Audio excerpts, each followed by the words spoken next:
दूसरी शर्त शेरनी का दूध। शहजादी मागुल की दूसरी शर्त सुनकर हर कोई हंस पड़ा था।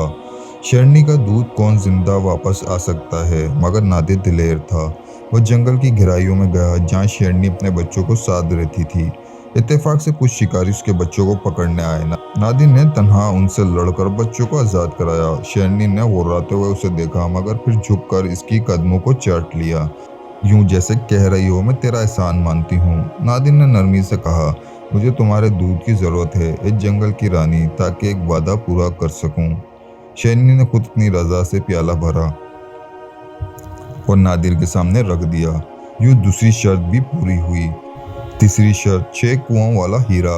अब बची तीसरी शर्त, सबसे कठिन, दुनिया का सबसे नायाब 6 कुओं वाला हीरा, जो सिर्फ कोहे जोर में मौजूद है, जहाँ जिन्नात के बादशाह तहमास की हुकूमत है।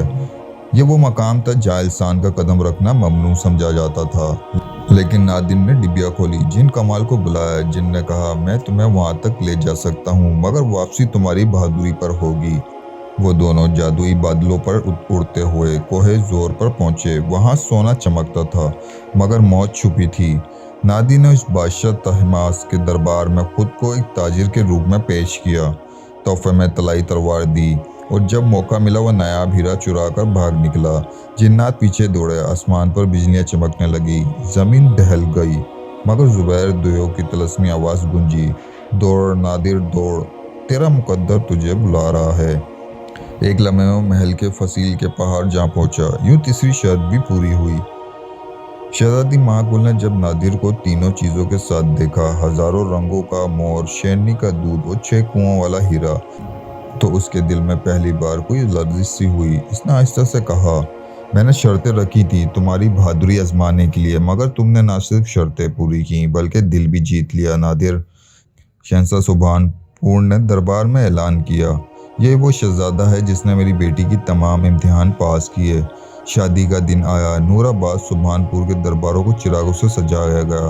घोड़ों के समूह की आवाज गूंजी, नकारे बजे, और चांदनी रात में शहजादा नादिर और शहजादी महागुल एक दूसरे के हमसफर बन गए। निकाह के बाद नादिर ने वो नायाब हीरा महागुल के गले में पहनाया और कहा, ये सिर्फ हीरा नहीं, मेरी कुर्बानियों की रोशनी है। बादशाह शमसुद्दीन ने तख्तो ताज नादिर के हवाले किया और कहा, बेटा, आज तूने साबित कर दिया कि बहादुरी सिर्फ तलवार से नहीं, दिल से भी होती है। यूं नादिर बादशाह बना, मागुल इसकी मलका। उनके अहदे सल्तनत नूराबाद अदल, मोहब्बत और खुशहाली से भरी हुई थी। कहा जाता है कि जब कोई रात के वक्त आसमान पर कहकशां चमकती थी, तो महल की बालकनी पर जुबैर देव आता और नादिर मागुल के सामने बैठ कर कहता, मोहब्बत सबसे बड़ा तलस्मा है जो ना जिन तोड़ सके ना जमाना। और फिर फिजा में एक नूर फैल जाता, जैसे आसमान खुद उनकी मोहब्बत पर मुस्कुरा रहा हो। यूं ये दास्तान सदियों से जबानों पर जिंदा है। लोग कहते हैं अगर चांदी रात में नूराबाद के खंडरात में जाओ तो वहाँ कभी कभार एक मोर की परों की चमक दिखाई देती है। शायद ये वही मोर है जो शहजादा नादिर लेकर आया था। और हवा में एक मध्यम सी आवाज गूंजती थी, इश्क वो जादू है जो सदियों बाद भी मिटता नहीं।